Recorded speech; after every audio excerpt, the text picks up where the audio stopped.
Hola, muy buenas tardes, ¿cómo están? Yo soy la doctora Leti Asensio, estamos en una emisión más de Metamorfosis, Vida y Muerte.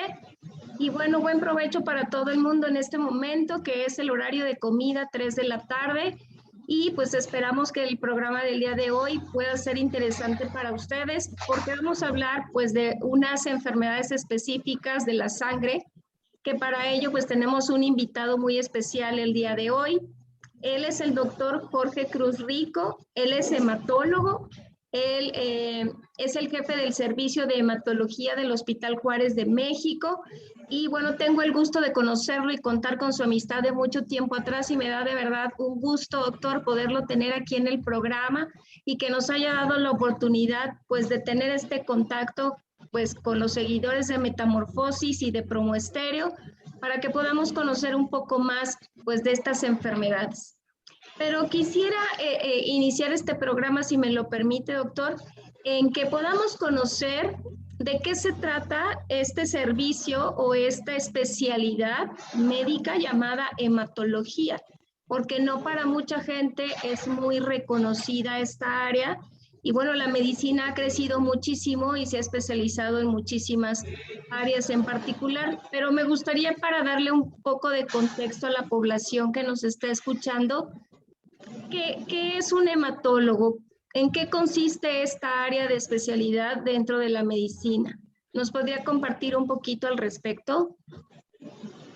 Claro que sí, Leti, y antes que nada te agradezco mucho la invitación. Es un gusto y un privilegio poder compartir conocimientos. Y a mí me parece muy útil esta difusión que está haciendo tu programa, particularmente tú.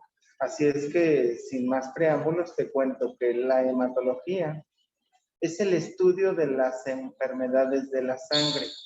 Como su nombre lo dice, tratado de estudiar para la sangre. Y la sangre se compone de glóbulos rojos, de glóbulos blancos, de plaquetas y de muchos más elementos. De tal manera que podemos abordar por medio de la sangre mucho que aqueje a algún paciente, algunas enfermedades que pudieran manifestarse por anemia, por hemorragia, por fiebre, por órganos crecidos, de tal forma que en efecto no es muy habitual que las personas digan voy a mi hematólogo, como que suena mucho más atractivo, voy al cardiólogo, voy al pediatra, voy al gastroenterólogo, pero no es común escuchar en la población general voy al hematólogo, no se oye elegante. Ver al hematólogo pues no se lo deseo realmente porque se suelen ver padecimientos delicados, graves. Muchos de nuestros enfermos son referidos, es decir, llegaron primero con un médico de cabecera, con un médico de familia, llegaron con un internista, con un médico familiar, etcétera. Alguien les recomendó por el hallazgo clínico o de laboratorio consultar a un hematólogo. Es lo habitual de cómo llegan los pacientes. Difícilmente llegan de primera vez a buscar a un hematólogo, como si suelen llegar de primera vez a buscar un internista, a buscar un cardiólogo, a buscar un gastroenterólogo. Al hematólogo no, habitualmente son enviados, son pacientes referidos. Es una especialidad de la medicina muy hospitalaria. Es decir, la mayoría de nuestros pacientes suelen llegar a hospitales, suelen llegar a la consulta hospitalaria. En la consulta privada, por supuesto, también se puede ejercer de esa manera, pero la gran mayoría llegan a centros hospitalarios, ya sea públicos o privados. Doctor, quisiera preguntarle, ahorita nos mencionaba pues algunos síntomas, algunas molestias que pudiera ser interesante que pudiéramos precisar con la población para que podamos tener un poco de observación a nuestro cuerpo, de cuidado a nuestro cuerpo y no dejar en ocasiones pasar síntomas que pudieran ser relevantes para algunas enfermedades hematológicas. Nos pudiera ayudar como a ir conociendo cuáles serían algunas de las molestias que usted nos hacía hincapié para poder tener pues un poco más de atención y precaución en el momento de poder presentarlas?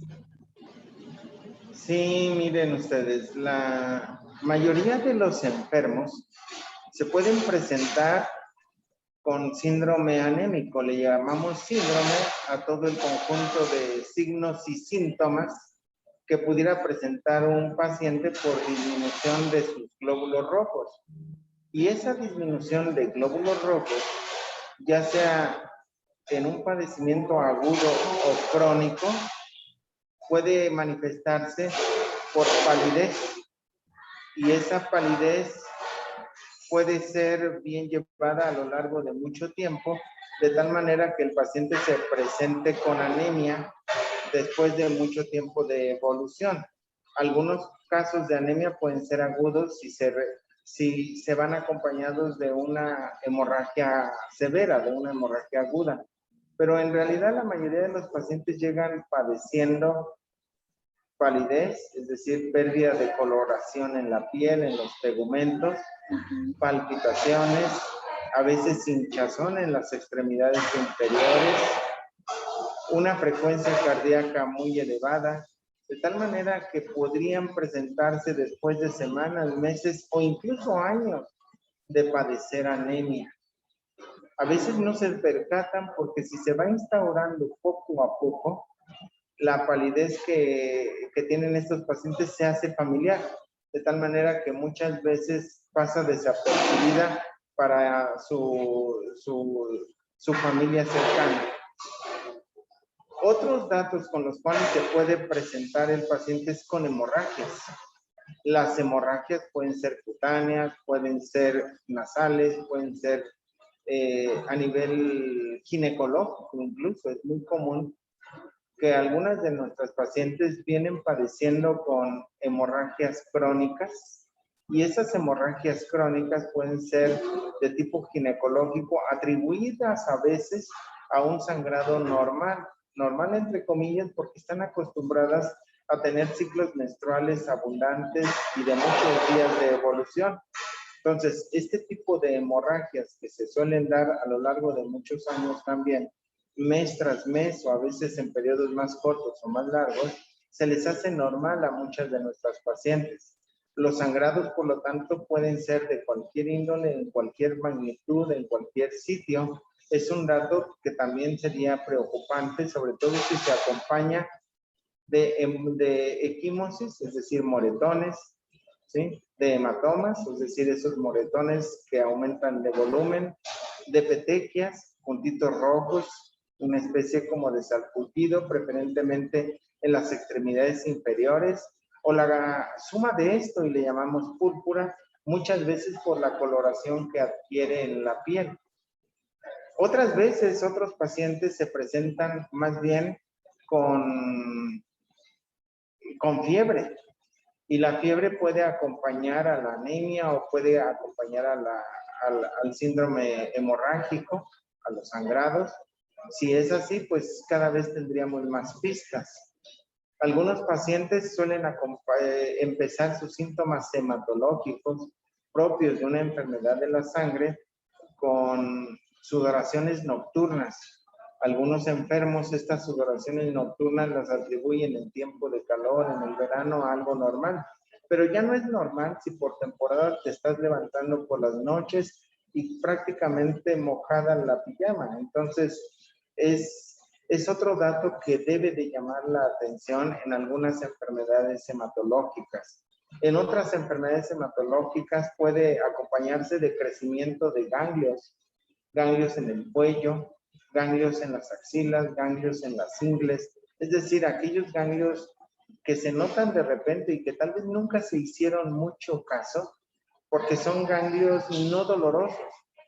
Mientras menos duela, por supuesto, hay que hacerle más caso, y sobre todo si nunca se percataron de ellos, si nunca los tuvieron, y de algunas semanas o meses a la fecha, empiezan a tener crecimientos de ganglios, ya sea en las axilas, en las ingles, en el cuello, atrás de las orejas, de los oídos, etcétera. Todo eso es muy importante.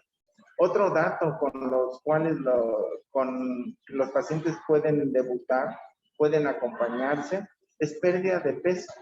De repente se te puede ir el apetito y empiezas a disminuir de peso. Esto toma relevancia si además la pérdida de peso se acompaña de anemia, se acompaña de fiebre, se acompaña de sudoraciones nocturnas. Es decir, como ven, hay muchos datos que nos pueden ayudar a encontrar datos de la enfermedad que buscamos. A veces la enfermedad de la sangre puede ser simple y sencillamente dolor óseo. El dolor óseo en algunos pacientes puede ser el dato de alarma de debut de una enfermedad de la sangre. Ese dolor óseo, si se acompaña de pérdida de peso y sobre todo si el dolor es a nivel lumbar, nos puede hablar de algún tipo en particular de enfermedad hematológica. Entonces, como ven ustedes, hay muchos datos clínicos que nos pueden ayudar. Todo el cotejo de anemia, todos los datos de síndrome hemorrágico o sangrado, todos los datos de sudoración vespertina o nocturna, ¿sí? La pérdida de peso, el crecimiento de ganglios o de hígado o de vaso, y la fiebre que les había comentado. La fiebre a veces toma algunas particularidades, es decir, puede ser una fiebre vespertina o por las noches, que aparece en algunas ocasiones, 3, 4, 5 días, a veces remite sola, a veces el paciente o el médico de primer contacto cree que al haberlo tratado con antibióticos era una infección. Remite la fiebre, pero días o semanas después regresa la fiebre. Es una fiebre intermitente. Entonces hay que hacerle caso, porque si ese fenómeno se está repitiendo a lo largo de semanas o meses, y eso es lo malo, que a veces los pacientes acuden al médico, acuden al servicio de hematología después de haber pasado mucho tiempo en otras consultas. Conviene tomar nota de esto. Hay muchos otros datos, pero todo depende en el contexto en el que se ve a cada enfermo. Estos grandes datos hematológicos o grandes síntomas o síndromes de la hematología, combinados de esta manera, podrían orientarnos mucho hacia algunas enfermedades. Doctor, pero qué importante que nos esté mencionando estos síntomas, porque pudiéramos pensar, por ejemplo, que el tener, pues no sé, algunos moretones o algunos sangrados, casi siempre lo adjudicamos a cualquier otra cosa, ¿no? A que podemos haber sufrido un golpe, que no nos dimos cuenta, que pudimos a lo mejor tener, como usted dice, estos cambios de temperatura principalmente por la noche.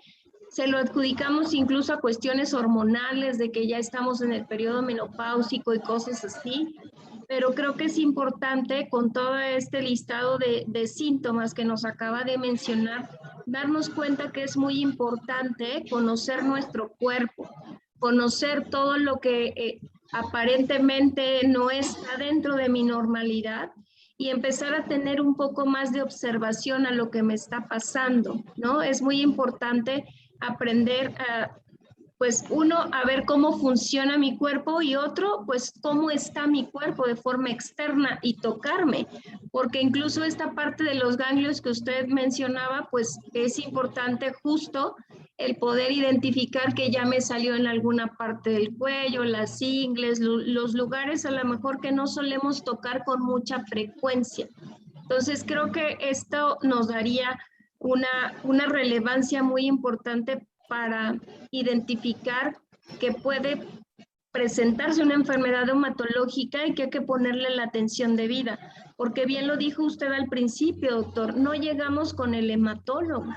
Casi siempre acudimos con un médico general, le decimos que hay algunas molestias que estamos teniendo y que no están siendo pues controladas, porque es cierto que en la población en general nos tomamos primero los remedios o nos untamos varias cosas antes de acudir al médico, pero es importante darnos cuenta que el tiempo es muy valioso para que un médico a lo mejor detecte que puede tratarse de una enfermedad hematológica y lo pueda referir lo más temprano posible a la atención especializada que ustedes brindan, ¿no, doctor? Que eso también es algo que debemos dejar como muy asentado en la población. Así es, Leti, así es hacia todos. Ofrezco una disculpa si escuchan algunos ruidos de fondo, pero estoy en el hospital y es obvio, estamos además atrás de mí, seguramente están escuchando algunos ruidos. Les cuento, dentro de la hematología, por supuesto, que vemos enfermos con padecimientos, les llamamos benignos, no oncológicos, y todo un abanico de posibilidades desde el paciente que con un tratamiento o una corrección de dieta puede mejorar y se puede curar, hasta padecimientos sumamente graves que son de tipo maligno, oncológico. La hematología, a diferencia de la oncología, suele ver los cánceres líquidos. El cáncer líquido, el ejemplo típico es la leucemia aguda. Eso lo ve un hematólogo y no la oncología. Dentro de la hematología, con todos estos signos, síntomas o síndromes que les he mencionado, podemos tener enfermos desde padecimientos muy nobles, como es la anemia más común en el mundo, la anemia por falta de hierro. Esa anemia por falta de hierro es la más común en el mundo y esa anemia puede ser por pérdidas crónicas de sangre, de los ejemplos que les puse, o bien por falta de un aporte adecuado. Comer bien es importante, hacer bien el plato del buen comer que incluye carne, frutas, verduras, leche, legumbres, etcétera, etcétera. Pero que aquí es muy importante esa combinación para que vaya rica en hierro también. Porque a veces es corrección de la dieta, no es que el enfermo tenga otro padecimiento que esté provocando hemorragia y ese sangrado crónico pudiera ser causa de falta de hierro. No, aquí estoy hablando de las anemias por deficiencia de hierro que se deben a no comer bien. O a comer mucho, pero no con la calidad que representa esto. Eso es muy importante. Que hay anemias tan aparentemente sencillas de manejar, pero que implica combinar mejor los alimentos, incorporar hierro en los alimentos. Hay anemias por deficiencia de ácido fólico o de vitamina B12. Del ácido fólico no tengo duda que en general comemos suficiente ácido fólico, porque pues como su nombre lo dice, fólico es de hoja, folio. Entonces, el ácido fólico suele venir en muchos alimentos que consumimos diariamente. El cilantro mismo, las lechugas, las espinacas, etcétera, etcétera. La vitamina B12, en cambio, solamente se adquiere con productos de origen animal. Por lo tanto, la carne, la leche, los huevos contienen suficiente vitamina B12. A grosso modo, les he mencionado ahora, en este momento, 3 tipos de anemia muy comunes que llegan a nuestra consulta y le llamamos anemias carenciales. Anemia por falta de hierro, anemia por deficiencia de ácido fólico o anemia por falta de vitamina B12. Este tipo de anemias las podemos corregir a veces con la alimentación. A veces sí hay padecimientos de fondo que hay que corregir. Tal es el caso de una anemia por falta de hierro cuando hay un sangrado crónico y el sangrado hay que corregirlo, sea del origen que sea menstrual, sea hemorroides, que es muy común en la población. Y luego no platican de las hemorroides por pena. Y ese sangrado crónico en una hemorroide, pues puede haber provocado ya anemia por falta de hierro. La deficiencia de ácido fólico, por no consumir adecuadamente tantos productos ricos en folatos, o la deficiencia de vitamina B12 por mala nutrición, o bien porque es una elección. Es decir, en estos tiempos es muy común encontrar gente o personas que no acostumbran a alimentos de origen animal. Y muy respetable, pero se tienen que tratar. Tienen que acercarse a un médico para que les recete qué deben de aplicarse si no van a consumir vitamina B12, que solamente viene en alimentos de origen animal. Entonces, todo eso es la parte, digamos, benigna, junto con otras enfermedades donde no se tocan las enfermedades oncológicas. En cambio, en el otro extremo del abanico de posibilidades de las enfermedades que vemos los hematólogos está el cáncer hematológico. El cáncer que explica sobre todo esa evolución crónica de algunas anemias, de algunas hemorragias, de fiebre o de pérdida de peso, y a veces los tiempos se acortan. A veces estas enfermedades son muy rápidas, muy agudas, de algunos días o semanas. Tal es el caso de las leucemias agudas.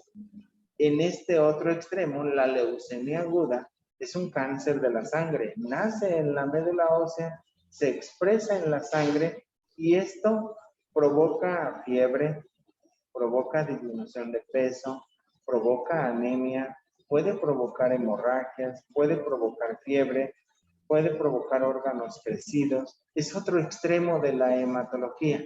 En ese abanico nos movemos. En todo ese abanico es muy la sangre, nos permite asomarnos a muchas de las enfermedades que se padecen. Ese extremo que es cáncer, vemos, generalmente se habla de leucemia aguda, pero en realidad es un plural. La leucemia aguda son un grupo de muchas enfermedades. Tenemos ahí un grupo de más de 10 enfermedades y a todo le llamamos leucemia aguda. Lo que pasa es que hay un grupo de leucemias que llamamos linfoides, otro grupo de leucemias que llamamos mieloides, y hay tanto leucemias agudas como leucemias crónicas. De tal forma que en eso se dedica nuestra especialidad también, a detectar desde lo muy sencillo que pueden ser las anemias carenciales hasta lo más complejo que pueden ser las leucemias agudas. Doctor, pero me parece justo que es muy importante que contemplemos que este abanico es, es algo que nos puede ayudar a prevenir algunas cuestiones más graves, ¿no? Si estamos hablando a lo mejor de una anemia por un sangrado, que puede ser sí por la cuestión, a lo mejor en el caso de las mujeres, por cuestiones menstruales abundantes o por las hemorroides que usted decía que son muy comunes, pues tener esa atención también de ver nuestra coloración y que podamos llevar pues un manejo por un especialista si estamos teniendo pues algunas molestias importantes, ¿no? Y no dejarlo tampoco a ver si esto funciona, porque creo que también eso sucede mucho en la población en general, el que decimos se me va a quitar con el tiempo o solitos intentamos agregar algo a la dieta cuando a lo mejor no tenemos muy claro que dependemos de algunos estudios que ustedes nos mandan realizar para que puedan definir exactamente cuál es la deficiencia o carencia que tenemos de algún nutriente en particular que pueda ayudarnos de forma más específica a corregir estas anemias, ¿no? Que es muy importante por eso contar con un especialista como usted en hematología para poderlo hacer. Y el otro extremo del que ya nos hablaba también, doctor, de las leucemias, de la cuestión oncológica, donde, bueno, mucha gente de repente no entiende bien y no es muy fácil a lo mejor identificar una cuestión oncológica en sangre, porque, por ejemplo, en los tumores sólidos, pues uno se ve bolas externas, ¿no? Se ve crecimientos anormales o empieza a ver como algunas dificultades que nos dicen que un órgano no está funcionando bien, pero ¿cómo poder tener un poco más de claridad en saber qué es lo que puede permitirme diagnosticar, más bien a ustedes diagnosticar una leucemia? ¿Cómo se hace y qué síntomas nos alertarían para pensar que puede ser ya no una cuestión anémica, una enfermedad benigna de la sangre, sino una cuestión, pues digamos, más complicada? Sí, les cuento, miren, en este abanico de posibilidades donde me he puesto en dos extremos, para hacer los diagnósticos es evidente que el médico primero explora sus habilidades clínicas, el interrogatorio, desde la raza, desde la edad, el origen cuenta mucho para algunos padecimientos. La dieta, el tipo de dieta llevada, los hábitos alimenticios, que si bebe alcohol, que si fuma, todo eso que ustedes seguramente han escuchado más de una vez y que se llama historia clínica.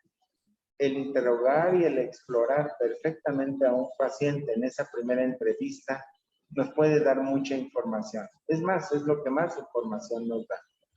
Los estudios de laboratorio y de gabinete o rayos X se deben emplear más que nada para confirmar lo que ya uno por el interrogatorio y la exploración va pensando.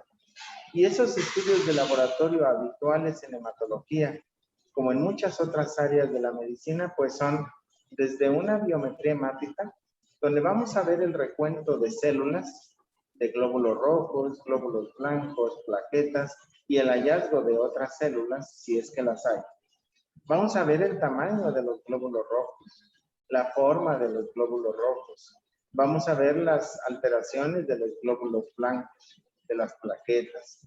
Vamos a pedir estudios también de química sanguínea, el perfil que se le llama en muchos laboratorios, que muchas veces lo hacen como en paquete, nada más por convencer a los pacientes de que tal precio es mejor. Pero bueno, deben de ser estudios más dirigidos y sin embargo allí, en la química sanguínea y en las pruebas de función hepática, también encontramos alteraciones que nos ayudan. Después, si el padecimiento lo amerita y no encontramos ahí elementos que justifiquen un diagnóstico, los estudios de coagulación para aquellos enfermos que padecen de síndrome hemorrágico, aquello que hablábamos de petequias, de púrpura, de moretones, de equimosis, hematomas, todo eso lo podemos detectar igual por la cuenta de plaquetas o por estudios de coagulación. Otros estudios que se ameriten, dependiendo de eso, es cuando ya procedemos a algo que los pacientes muchas veces ya van con la idea porque les platicó alguna amistad o algún otro médico, de estudios de la médula ósea. Y en el estudio de la médula ósea, que es ir al origen de la sangre, es estudiar cómo se forman esas células y las células progenitoras de lo que está en la sangre, pues está en la médula ósea. En el estudio de médula ósea podemos detectar algún tipo en particular de anemia, podemos detectar la normalidad de la médula ósea cuando las plaquetas están muy disminuidas, si se trata de una trombocitopenia o púrpura o disminución de plaquetas por causas benignas, la médula ósea sería normal. Pero podemos detectar una médula ósea ocupada por células que no esperaríamos, que no desearíamos. Y esas células las podemos detectar en la médula ósea. A veces es tan evidente que las detectamos en la sangre. Esas células que a veces dan el nombre de leucemia, las podemos ver allí. Son células malignas que encontramos ya sea en la sangre o en la médula ósea y que explicaría en algunos casos el diagnóstico de leucemia aguda. En otros casos, esa médula ósea nos puede servir para confirmar otros diagnósticos, por ejemplo, mieloma múltiple. Les hablé de algunos enfermos que pueden tener dolor óseo, algunos incluso nos llegan con fracturas patológicas, anemia, alteraciones renales, dolor en la columna, dolor óseo crónico, y puede ser un padecimiento tan delicado como es el mieloma múltiple y que es cáncer. Los diagnósticos hematológicos, por lo tanto, muchas veces no dependen de encontrar órganos crecidos, o sea, ganglios o bolas, como decías, Leti, sino de ir a buscar la enfermedad en la sangre que estudiamos al microscopio o en la médula ósea. La médula ósea, además del aspirado, podemos obtener biopsias. Y las biopsias de hueso también nos pueden hablar de padecimientos que a veces no detectamos en la sangre o en la médula ósea, sino en la biopsia. Habrá que esperar resultados. A veces el diagnóstico no lo va a dar el estudio de la sangre o de la médula ósea, sino el estudio de algún ganglio que encontremos crecido. Alguno de estos ganglios o de estudio de masas tumorales en el abdomen, en el hígado, en el vaso, pueden ser linfomas. El linfoma también es un padecimiento que diagnosticamos y que tratamos los hematólogos. Digamos que es el padecimiento más cercano a lo que nos acercamos con los oncólogos, porque los linfomas también muchas veces son atendidos por oncólogos clínicos. En el caso de la hematología, el linfoma también lo vemos nosotros. Y el linfoma puede ser tanto de una variedad muy conocida que se llama Hodgkin, como de otra variedad donde entran todos los demás. Se les conoce así, con el nombre negativo de no Hodgkin. De tal forma que es otro mundo. Es así como las leucemias, donde se debe de hablar en plural. En los linfomas, que son cánceres hematológicos, pero cuyas células malignas están metidas en los ganglios, se les llaman linfomas. Y esos linfomas a veces no solamente crecen en los ganglios, tienen la particularidad de crecer en cualquier sitio, en el estómago, en el intestino, en el hígado, en el vaso, en cualquier área donde haya tejido linfoide. El tejido linfoide es el que prolifera de manera anormal y se puede meter en cualquier sitio. Es los padecimientos donde más podemos detectar tumores, ¿sí? A veces esos tumores no son detectables y hay que estudiarlo por medio de tomografías o de resonancias magnéticas o de PET, el estudio de tomografía por emisión de positrones. Es decir, hay actualmente una gran cantidad de métodos de estudio para llegar a diagnósticos.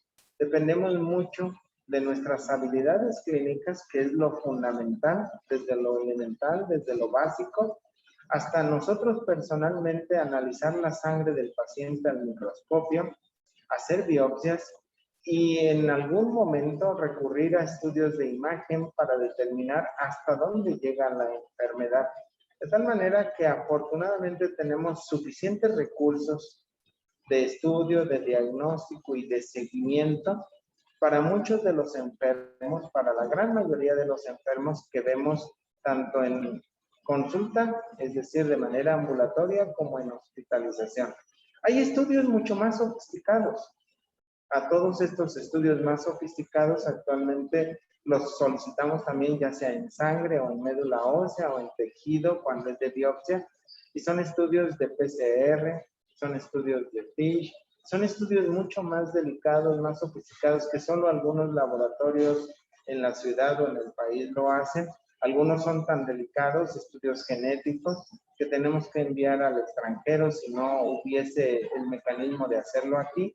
Pero afortunadamente cada vez más y más hacemos estudios de tipo molecular en México. O sea, tenemos una gran cantidad, afortunadamente, de recursos para llegar a un buen diagnóstico o un buen seguimiento en estos enfermos y después valorar si ese enfermo, de acuerdo a lo que hemos detectado, puede lograr remisiones de las enfermedades que estamos tratando.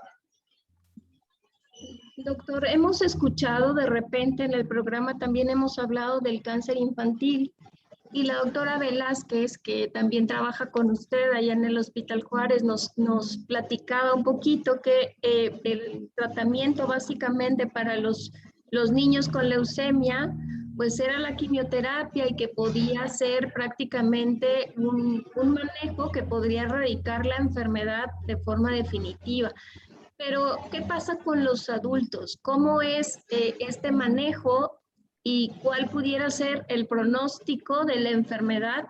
Que bueno, nos habló de muchas, pero pudiéramos hablar a lo mejor de las leucemias y de los linfomas, que son las más comunes o las que más podemos escuchar por ahí entre los pacientes. Sí, claro, a diferencia de los niños, y me consta, los niños uno busca la curación, así sea leucemia. Así sea leucemia, que es un cáncer muy temido, en los niños la meta es la curación, porque la gran cantidad de los niños, sobre todo si hablamos de leucemias linfoides, se van a curar.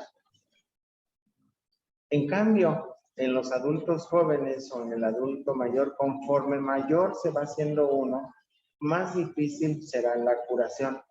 Sin embargo, en el adulto joven, en el adulto promedio, en el adulto maduro, la meta sigue siendo dar un tratamiento curativo. Se consigue menos que en los niños. El pronóstico va decayendo con la edad. Pero dentro del grupo maduro de hombres y mujeres entre los 18 y 40 años, pues uno busca dar tratamientos que curen. Y buena cantidad de pacientes todavía logran la curación. Estamos hablando del 40-50%. Desafortunadamente en el camino, algunos pacientes los podemos perder, ya sea por efectos de la medicina, la quimioterapia también causa estragos, por el avance de la enfermedad o desafortunadamente por recaídas. Es decir, un enfermo que aparentemente iba bien y meses o años después desafortunadamente pueda tener recaída. En los linfomas igual, se busca curar.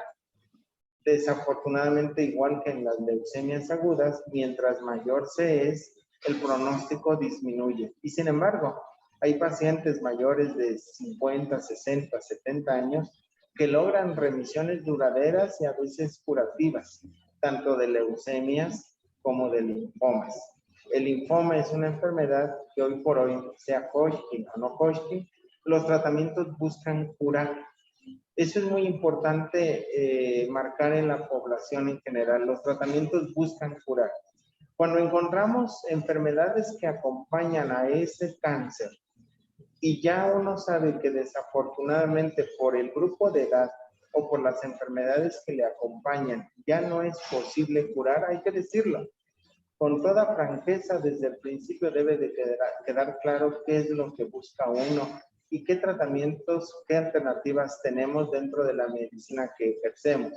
Porque obviamente muchos de los enfermos que nos llegan a veces ya han visto otras opciones, han visto medicina homeopática, naturista, etcétera, etcétera. Mucho de esto no se los quitamos, pero procuramos que sigan las indicaciones de la medicina que ejercemos, de la alópata. Entonces, la meta de los tratamientos, dependiendo del grupo de edad, busca curar.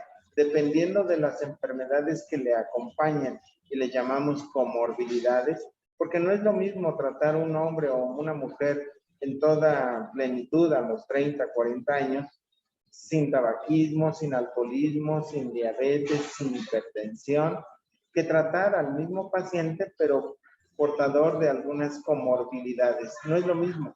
El pronóstico se ensombrece mientras mayor sea y mientras más enfermedades tenga. Entonces, sí, el pronóstico es diferente para las leucemias entre niños, jóvenes y adultos. Pero yo creo que hablando con franqueza y hablando bien con la familia y con el paciente, dejándoles decidir qué se espera de los tratamientos y hacerles ver que desafortunadamente, en efecto, algunos pacientes tratados con quimioterapia por leucemia o por linfoma van a padecer los efectos de la quimioterapia y no nada más los efectos o los síntomas propios de la enfermedad. Y es muy importante entender esto, ¿no, doctor? Porque creo que a veces nos desesperamos y todos en general queremos mejorías rápidas. Y es importante ver que hay que estar bajo un cuidado médico, estar vigilando varios síntomas, molestias, respuesta de tratamiento, para ir pues llevando un poco de mayor control sobre la efectividad del tratamiento. Y en eso quisiera preguntarle, ¿el tratamiento para estas enfermedades, leucemia y linfoma, son largos, doctor? Porque, bueno, mucha gente de repente considera que es un tratamiento como, no sé, como una gripe, como una infección que va a ser rápido, pero ¿cómo es este manejo o la duración del tratamiento con quimioterapia? Sí, en los linfomas vamos de menos a más. En general, en las enfermedades que llamamos linfomas y que existe una gran cantidad de padecimientos que reciben el nombre de linfoma y que a grosso modo hay un grupo de linfomas Hodgkin y otro no Hodgkin. Dentro de los linfomas, como ya quedamos, se busca curar. Los tratamientos en el linfoma de Hodgkin, si todo va bien, no suele durar más de medio año. En general, tal vez con medio año de tratamiento se tenga, dependiendo de la etapa clínica en la que se encontró. Habrá alguien que dure menos y algún grupo de pacientes que tengamos que darle más tiempo, si además de la quimioterapia recibe o no radioterapia. Luego, dentro de los linfomas no Hodgkin, también si el paciente es detectado oportunamente y está en etapas iniciales de la enfermedad, en una estadia o en una etapa temprana, tal vez los tratamientos no duren más igual de 6 meses. Es un promedio otra vez. Algunos pacientes van a durar más o mucho más, porque algunos de esos pacientes van a necesitar radiaciones y otro grupo seleccionado va a necesitar mantenimiento de tratamiento para un linfoma. Y esos tratamientos pueden prolongarse hasta 1 año, año y medio, 2 años. Bien. Dentro de las leucemias, también varía dependiendo del tipo de leucemia. En el adulto, en promedio, en general, en una leucemia linfoblástica, es la que más tiempo se va a llevar de tratamiento. Habitualmente unos 3 años de tratamiento. 3 años de ir y venir a los hospitales. Sí es muy pesado, pero muchos pacientes, sobre todo entre más joven, lo logran. Y actualmente tenemos algunos pacientes, buena cantidad de pacientes, que hemos suspendido el tratamiento y están en esa etapa de vigilancia de ya no más quimioterapia. Entonces, en promedio, 3 años. Los enfermos con una variedad de leucemia diferente, que en ese grupo se llaman leucemias mieloblásticas o no linfoblásticas, el tratamiento es más agresivo, más intensivo, pero dura menos. Como tiene que ser más intensivo, dada la gravedad, en ese grupo en particular, el tratamiento puede durar 1 año en leucemia mieloblástica. Excepto dentro de ese grupo hay una enfermedad que se llama leucemia promielocítica, que puede durar hasta 2 o 3 años. Entonces, son tratamientos largos, hay que verlo, tanto si son linfomas, por poquito que dure, 6 meses ya es bastante, pero tan mucho como 3 años o más. El problema empieza si esto fuese nada más los tratamientos habituales, pero pues ahí en los adultos, pues los pacientes pueden recaer y hay que volver a empezar y muchas veces con otras terapias. Muchas veces hay enfermos a los que desde el principio, una vez lograda la remisión de la enfermedad, habrá que ofrecer trasplante. Y el trasplante es otra modalidad de tratamiento que de una vez le aclaro a tu público, Leti, que amablemente nos sigue escuchando. Espero que no se hayan dormido con todo esto y despierte mucho interés y yo estaré para servirles. Que el trasplante no es un tratamiento de inicio. El trasplante de médula ósea hay que ofrecerlo cuando la enfermedad la quitamos. No se puede ofrecer de nuevo, o sea, de que llega el enfermo con la enfermedad que tiene, por muy grave que sea, y puesto que he tenido familiares de pacientes que me dicen, ¿y por qué no lo trasplantan ya? Bueno, no está indicado en la enfermedad en agudo.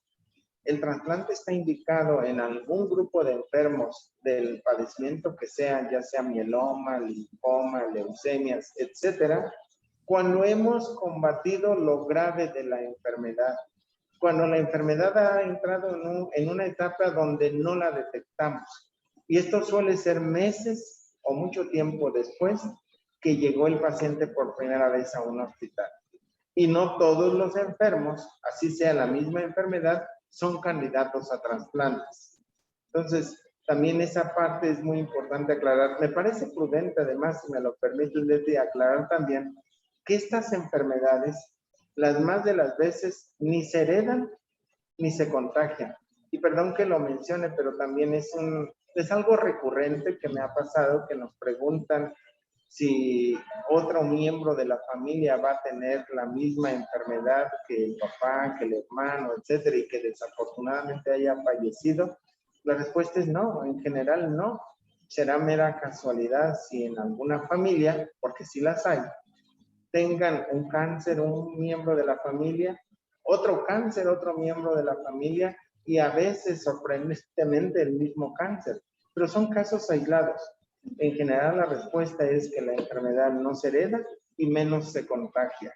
La familia, por supuesto, los hijos, los hermanos, la esposa, etcétera, tendrán que estudiarse acorde al grupo de edad que tienen, acorde a las molestias que tengan, y como sabemos, es normal estudiarse ciertas enfermedades aunque no se tengan síntomas. En estos tiempos es obligado, dependiendo eso, el sexo y el grupo de edad, acudir regularmente a la consulta. Doctor, pues qué importante que nos haya hecho esta aclaración, porque de repente hay muchas dudas de la población con respecto a saber, pues, de qué se tratan estas enfermedades, cuáles son los tratamientos, cuándo están indicados los tratamientos, porque en ocasiones decimos nosotros que las salas de espera de los hospitales son salas de contaminación de información, y a veces uno sale de la sala y dice, ya me autorizaron el trasplante, y el otro se pregunta por qué a mí no. Y ahí es como muy importante hacer hincapié que cada paciente está siendo tratado por un especialista que hizo toda una serie de estudios para confirmar un diagnóstico, proponer tratamiento, y que es el adecuado para poder decir cuál de esos tratamientos es el más idóneo para poder ayudar a cada paciente en su enfermedad, ¿no? Y no son tratados todos los pacientes de la misma manera, porque bien estamos viendo también que incluso en las leucemias son diferentes los manejos o los tratamientos en niños, en adolescentes y en adultos, y creo que eso es importante que lo tomemos en cuenta. Doctor, como siempre en el programa, cuando estamos en el mero pico del programa, se nos llega el tiempo. Nos quedan un poquito más de 5 minutos para concluir el programa, pero me gustaría que nos ayudara un poquito en dos cosas. Uno, en esta parte última que mencionaba del trasplante de médula, porque no todos tenemos a lo mejor muy clarito de qué se trata el proceso del trasplante. Y al final, un minutito antes, poder cerrar con algunas observaciones o algunas precisiones que usted nos pueda ayudar para tener un poco más de atención en la detección más oportuna o de esta, digamos, prevención incluso de enfermedades hematológicas, si podemos llamarle así. Sí, así es. En la primera parte, el trasplante. El trasplante de médula ósea, como bien mencionas, debe de estar indicado cuando el paciente está en remisión. El trasplante de médula ósea no solamente es para enfermedades hematológicas, sino también para otras enfermedades oncológicas o no oncológicas inclusive. El trasplante de médula ósea, a grosso modo, es la obtención de las células que están en la médula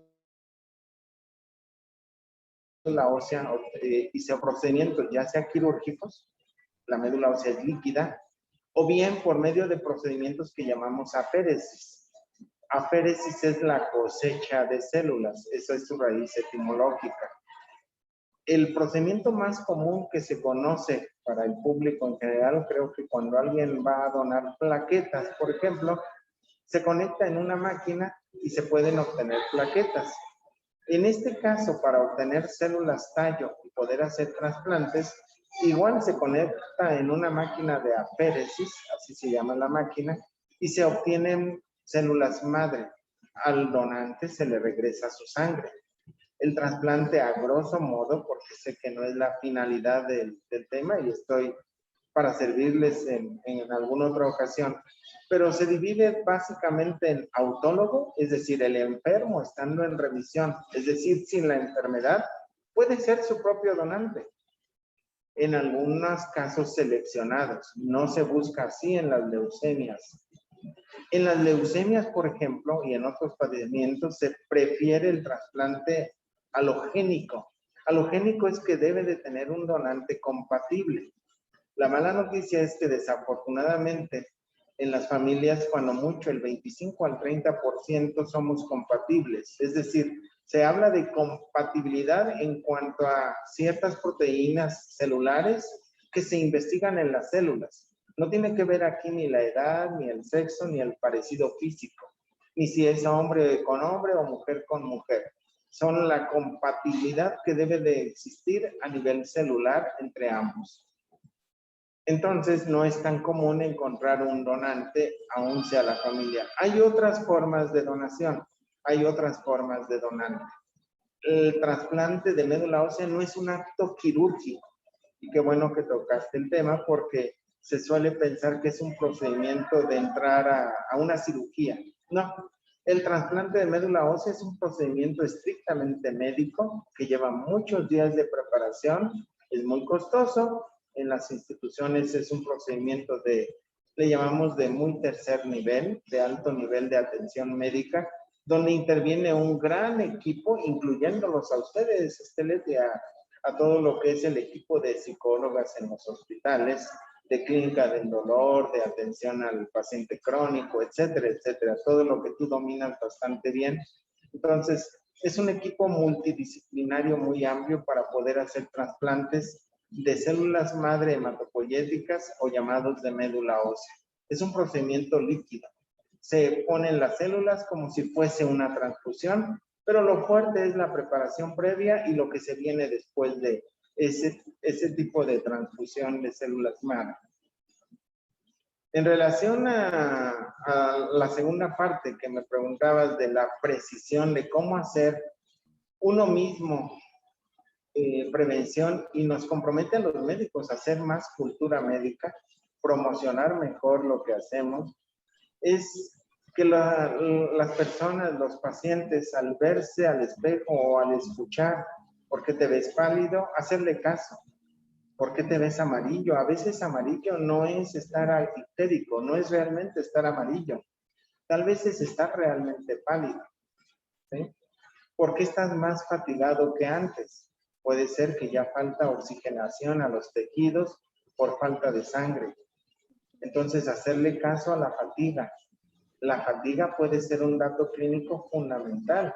O sea, es normal la fatiga después de un día de trabajo, pero no es normal la fatiga con la que amaneces. Y si esta se hizo crónica y todos los días estás cansado.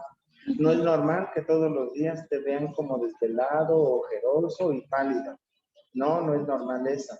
No es normal que en las tardes, noches, de vez en cuando tenga fiebres, o tenga sudoraciones nocturnas y me tenga que levantar en la madrugada a cambiarme de ropa porque la he mojado. No es normal. No es normal haber perdido peso. No es normal sin causa aparente, sin que se me vaya el apetito, que me adelgace en los últimos 2 o 3 meses 3, 4 kilos de peso. Todo eso no es normal, todo eso hay que cuidarlo, hay que verlo. No es normal el prurito intenso. El prurito intenso, la comezón intensa, puede acompañar a algunas enfermedades de la sangre dentro de otros cánceres. Entonces, eso también hay que investigarlo. Hay otros datos clínicos. No es normal encontrarse de repente, si no lo tenía, una bola en la mandíbula, en el cuello, una bola en la axila y más que no duele. Si no duele, con mayor razón hay que hacerle caso. Porque si duele, muy probablemente pudiera ser hasta un absceso, otro tipo de tumoración.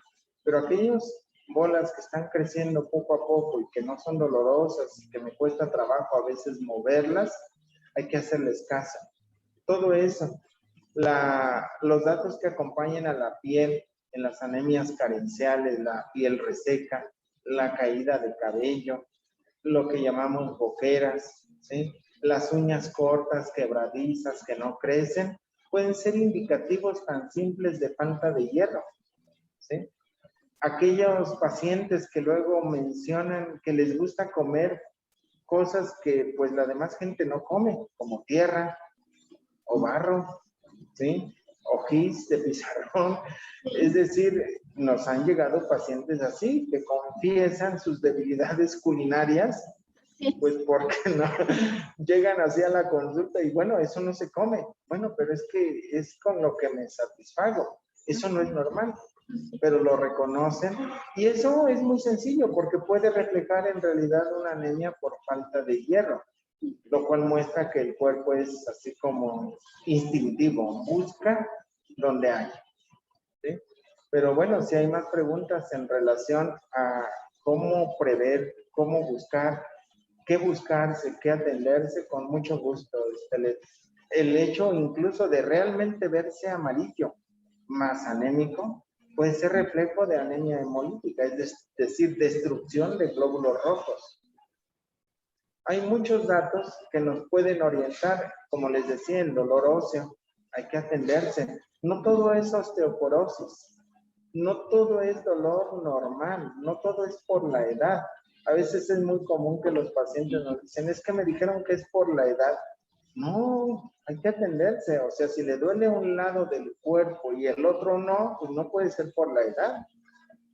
Claro, ¿Sí? ahí hay algo raro, ¿no? Ahí hay algo raro, claro que sí, Leti. Así es que encantado yo de estar en tu programa, de haber estado con ustedes, de poder difundir un poco lo que hace un hematólogo, que no solamente es ver muestras de sangre en un laboratorio, sino la hematología es tan extensa que nos permite ver de lo pequeño en el microscopio hasta lo grande en los pacientes, hasta verlos clínicamente, también ayudarles al diagnóstico y sobre todo al tratamiento. Que vemos muchos pacientes perder en las enfermedades oncológicas, sin duda, pero vemos más ganancias que pérdidas. Vemos muchos más enfermos que se curan. Doctor, pues ha sido un placer escucharlo. Creo que nos deja un panorama abierto, que bien lo dice, pues todavía nos falta platicar más, pero como le digo, el tiempo en radio se va como el agua. Y bueno, si nosotros quisiéramos tener un poco mayor información, lo invitaremos. Claro que haremos esta entrevista con tiempo para poder gestionar el espacio, porque bien lo dijo usted y le agradecemos muchísimo que esté transmitiendo desde el hospital donde usted está trabajando. Pero si alguien quisiera contactarse con usted, doctor, ¿cómo podrían tener la oportunidad de hacerlo? Bueno, así, mi nombre es Jorge Cruz Rico, soy jefe de servicio de hematología. Estoy como jefe de servicio en el Hospital Juárez de México y con un documento de referencia enviado de cualquier clínica de origen, se les está recibiendo en el Hospital Juárez. En este tiempo de pandemia, desafortunadamente muy restringido el acceso, pero bueno, si tiene un padecimiento que lo justifique y viene con una referencia médica de algún lugar donde ya le vieron, con todo gusto, en el hospital será recibido, se le agendará una consulta, o bien, si tiene algún dato de alarma, algún dato de urgencia y no tuvo oportunidad antes de tener una consulta, los servicios de urgencias no respiratorias, así se les conoce ahora, están abiertos para el público en general. Se les atenderá igual, primero un médico de urgencias, que nos va a interconsultar al hematólogo para ver si el padecimiento, si los hallazgos que él tiene son propios para que lo atienda un hematólogo. En fin, que hay varios mecanismos. El caso es que no se queden con la duda de qué hay que hacer.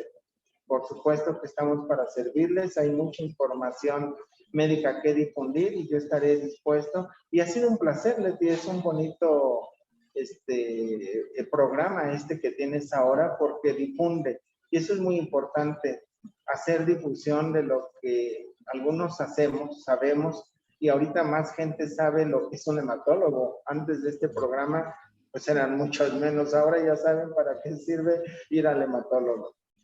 Doctor, pues ha sido un placer para mí tenerlo en el programa, que nos haya abierto un poco este panorama que a veces es desconocido. Y claro que salen siempre mucho más dudas y ya estaremos dándole lata para poder tenerlo nuevamente en el programa. Le agradezco muchísimo haber estado presente y pues este fue su programa Metamorfosis, Vida y Muerte. Recuerden que nos escuchamos el próximo jueves 3 de la tarde y también pueden seguirnos por el canal de YouTube de Metamorfosis, Vida y Muerte. Doctor, muchísimas gracias, le mando un abrazo y pues estamos en contacto. Igualmente, Leti, ha sido un placer estar con ustedes. Les agradezco mucho la invitación a ti, a tu equipo, a la producción, etcétera. Siempre estaré agradecido ante este tipo de eventos porque ayudan a difundir hacia la población en general lo que es la medicina. Muchas gracias por todo, Leti, y estoy para servirles tanto en el hospital como en mi correo electrónico jcruzrico@gmail.com. Así es que sin ningún problema me pueden localizar. Muchas gracias, doctor. Pues esta fue una emisión más del programa Metamorfosis, Vida y Muerte. Nosotros nos estaremos escuchando. Hasta la próxima.